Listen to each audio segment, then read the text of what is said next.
여러분, 혹시 이런 생각 해보신 적 있나요? 나는 평생 전문직에 있었는데 설마 누가 날 속이겠어? 내가 수십 년 동안 사람을 봐왔는데 그 정도는 알아보지. 저도 그랬습니다. 명문대 교수로 40년을 지내며 사람을 보는 눈이 있다고 자부했습니다. 하지만 지난달 저는 충격적인 경험을 했습니다. 교수님, 퇴직하시고 심심하시죠? 저희 문화센터 한번 들러보세요. 이 달콤한 말 한마디로 시작된 일이 결국 제 통장에서 5천만 원이 빠져나가는 것으로 끝났습니다. 그런데 이런 비슷한 일들이 우리 주변에서 매일 일어나고 있다는 것. 그것도 한 가지 방법이 아닌 네 가지 무서운 방식으로 말입니다. 오늘은 제가 직접 겪고 주변에서 본 사례들을 바탕으로 우리의 마음을 파고드는 이 네 부류의 사람들에 대해 말씀드리려 합니다. 특히나 첫 번째로 말씀드릴 부류는 우리 곁에서 매일 마주치는 정말 무서운 사람들입니다. 이 이야기만 잘 기억해 두셔도 여러분의 노후와 가정이 지켜질 수 있을 거예요. 자, 이제부터 본격적으로 시작하겠습니다. 여러분, 오늘 첫 번째로 말씀드릴 사람들은 정말 무서운 부류입니다. 바로 달콤한 가면을 쓰고 우리에게 접근하는 사람들이죠. 이런 말 들어보신 적 있으신가요? 어머, 교수님, 퇴직하시고 심심하시죠? 선생님처럼 지적이신 분이 집에만 계시면 얼마나 답답하시겠어요. 저희 문화센터에서 좋은 분들과 만나보는 거 어떠세요? 퇴계 이황 선생님은 우리에게 이런 경고를 하셨습니다. 독사는 꽃 속에 숨어 있고 가장 달콤한 말 속에 독이 있다. 제가 최근에 만난 65세 김영애 선생님의 안타까운 이야기를 들려드리겠습니다. 2년 동안 매일 아침 등산하면서 만난 언니였어요. 정말 친절했죠. 김치도 담가주고 명절에는 떡도 나눠주고 친언니처럼 지냈습니다. 그러다 어느 날 평생 월 200만 원 보장되는 투자가 있다길래 언니 말만 믿고 그대로 투자했다가 제 남편 퇴직금 2억을 모두 날렸어요. 지금 생각해보면 제가 참 순진했죠. 저는 수십 년간 금융회사에서 일했기 때문에 말도 안 되는 제안이란 걸 알고 있었습니다. 근데 왜 그 당시에는 그 언니 말을 철석같이 믿었을까요? 아직도 아이러니합니다. 이렇게 교묘하게 우리의 마음속에 들어오는 사람들은 크게 두 가지 방법으로 접근합니다. 첫 번째는 달콤한 칭찬으로 사람의 마음을 녹이는 거예요. 처음에는 절대 돈 얘기를 하지 않습니다. 대신 6개월에서 1년 동안 정말 좋은 친구처럼 지내죠. 주변에 헌신적인 모습을 보이며 좋은 평판을 쌓아둡니다. 그리고 우리의 약점을 정확히 파고들어요. 외로울 거라 생각하고 매일 전화하고 안부를 물어보죠. 선생님같이 지적이신 분이 우리 모임에 오시니 영광이에요. 라며 칭찬을 통해 자존심도 세워줍니다. 두 번째는 불쌍한 연기로 우리의 동정심을 자극하는 방법입니다. 갑자기 자녀의 병원비가 필요하다거나 전세금을 당장 마련해야 한다며 극적인 위기 상황을 만들어내죠. 거절하면 평소에는 친하다더니 이렇게 냉정할 줄 몰랐다라며 우리를 죄인으로 만듭니다. 특히 이런 말이 나올 때가 가장 위험한 순간입니다. 선생님, 실은 오늘 꼭 드릴 말씀이 있어서요. 선생님 같은 분께만 특별히 알려드리는 건데. 여러분, 이런 말을 들으시면 그 자리에서 바로 대답하지 마세요. 가족들과 상의해보고 연락드리겠습니다라고 하시고 시간을 가지세요. 정말 좋은 정보라면 왜 우리에게만 특별히 알려주는 걸까요? 진정한 친구라면 왜 갑자기 돈 이야기를 꺼내는 걸까요?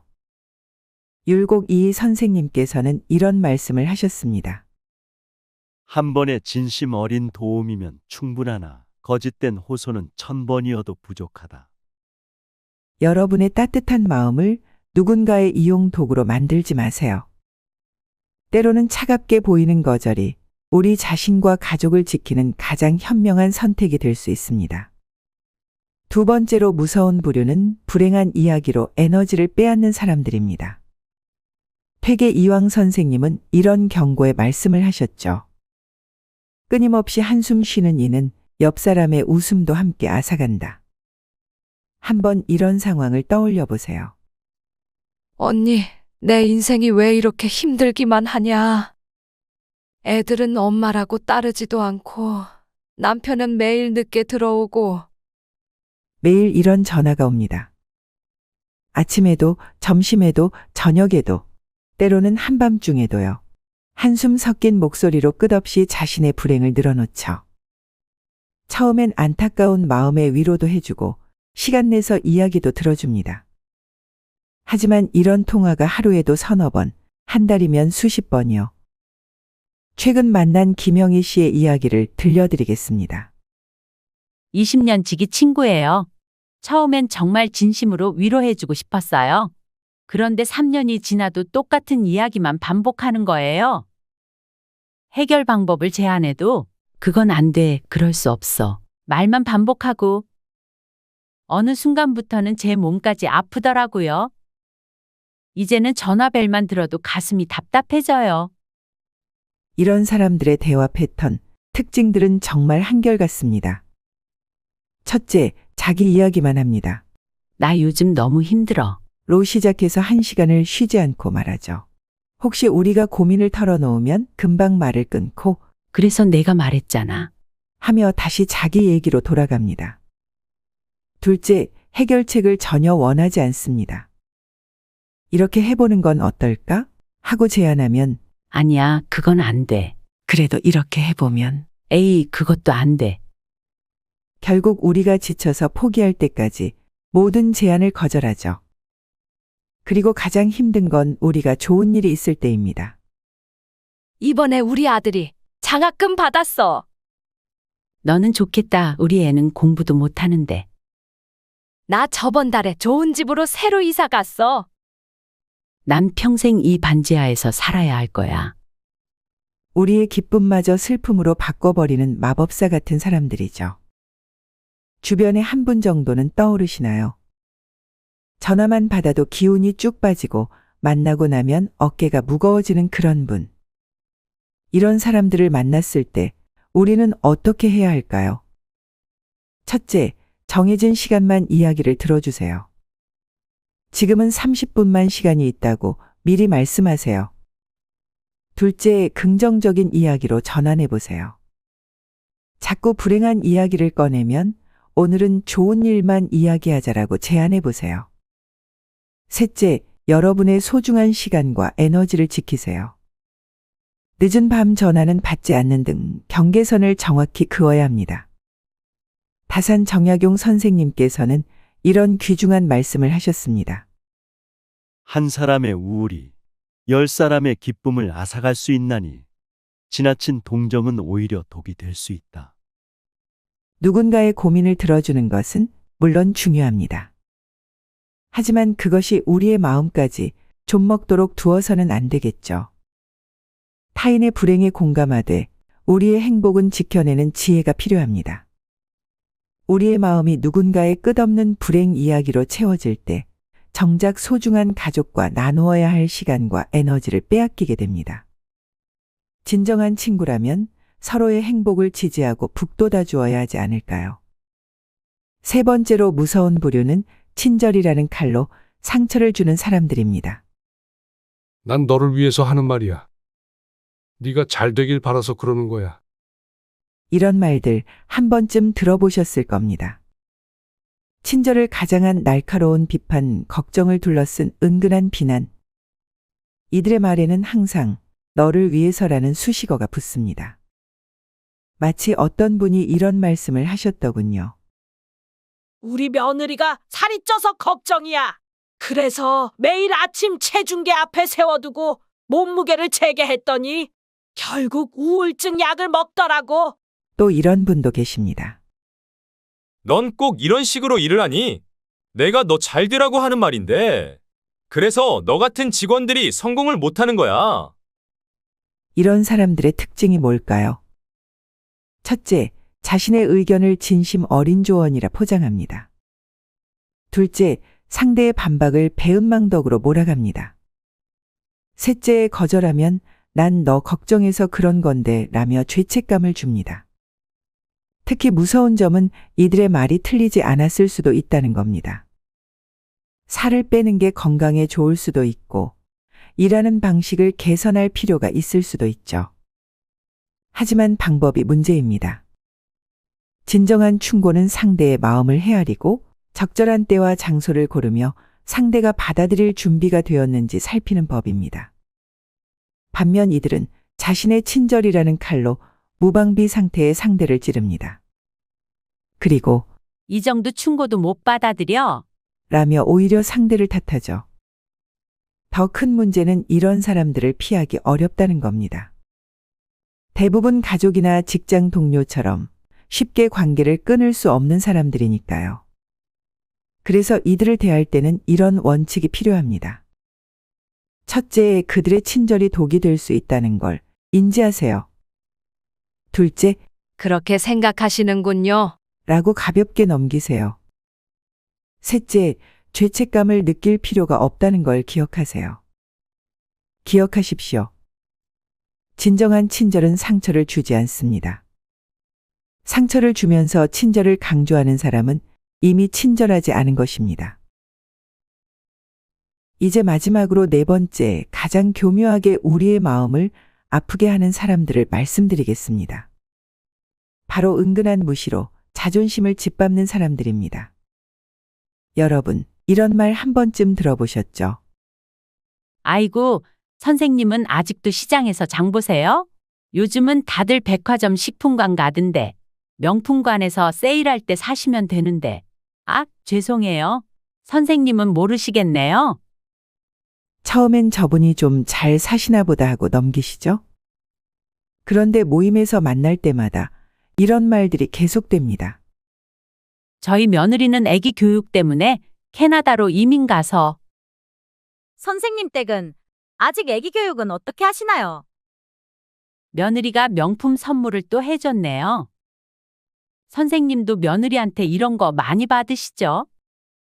손주들이 영어 유치원비가 너무 비싸서. 아이고, 선생님은 그런 고민 없으시겠네요? 무시하는 건지, 자랑하는 건지, 위로하는 건지, 깎아내리는 건지, 말 한마디 한마디가 가시가 되어 꽂힙니다. 처음엔 뭐 저렇게 사는 사람도 있지 하고 넘기다가도 점점 자신이 초라해지고 위축되고 급기야 새벽에 잠이 깨어 그날의 대화가 자꾸 떠오르는 겁니다. 모임에 나가기 전부터 가슴이 답답해지고 옷장 앞에서 한참을 서성이게 되고 말 한마디 하기도 전에 움츠러들게 되죠. 퇴계 이황 선생은 이런 말씀을 하셨습니다. 궁궐의 쥐가 곳간에 쌀을 없이 여기나 들쥐는 자유롭게 살아간다. 여러분, 잠시 생각해 보세요. 진정한 부자는 누구일까요? 남의 눈치 보며 명품 드는 사람일까요? 아니면 시장에서 좋아하는 반찬 골라 담으며 웃음 짓는 사람일까요? 행복은 결코 남이 정해주는 것이 아닙니다. 우리가 매일 마시는 소박한 커피 한 잔, 손주랑 놀이터에서 보내는 평범한 오후, 이웃과 나누는 수다 한마디. 이런 것들이 모여 우리의 진짜 행복이 되는 거죠. 다산 정약용 선생은 이렇게 말씀하셨습니다. 마음의 자유로움이 곧 복이요 비교하지 않음이 곧 행복이니라. 누군가 당신의 삶을 깎아내리려 할 때 그건 그들의 불안한 마음이 밖으로 드러나는 것일 뿐입니다. 진짜 행복한 사람은 절대 남의 삶을 무시하지 않아요. 부디 기억하세요. 당신의 가치는 명품백 안에 있지 않습니다. 자녀의 성공이나 며느리의 선물에 있지도 않습니다. 당신의 진짜 가치는 그 누구도 아닌 바로 당신 안에 있습니다. 우리는 충분히 아름답고 충분히 행복하고 충분히 가치 있는 사람들입니다. 이제는 당당하게 말씀하세요. 내 삶이 부족하지 않다고. 그리고 조용히 거리를 두세요. 진정한 평화는 남들에게 보여주는 것이 아니라 우리가 누리는 일상의 기쁨 속에 있으니까요. 자, 지금까지 우리 주변의 네 부류의 위험한 사람들에 대해 알아보았습니다. 이런 분들을 만났을 때 어떻게 대처해야 할지 마지막으로 정리해 드리겠습니다. 첫째, 절대로 즉흥적인 판단은 하지 마세요. 당장은 마음이 급할 수 있습니다. 불쌍한 사연을 들으면 도와주고 싶고 친절한 말에 넘어가기 쉽죠. 하지만 이때 꼭 이렇게 말씀하세요. 천천히 생각해보고 연락드리겠습니다. 가족들과 상의해봐야 할 것 같네요. 시간을 두고 냉정하게 판단하는 것. 이것이 우리를 지키는 가장 좋은 방법입니다. 둘째, 선을 긋는 용기가 필요합니다. 아니오라고 말하는 게 참 어렵죠.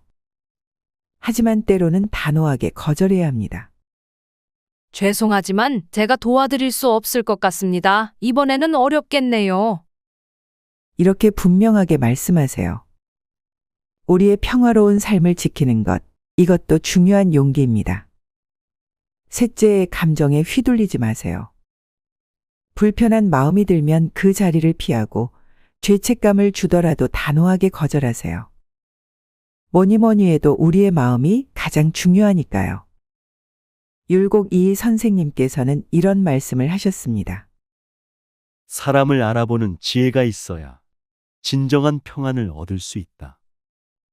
여러분의 행복하고 평안한 삶을 위해 오늘 이 내용 꼭 기억해 주시기 바랍니다.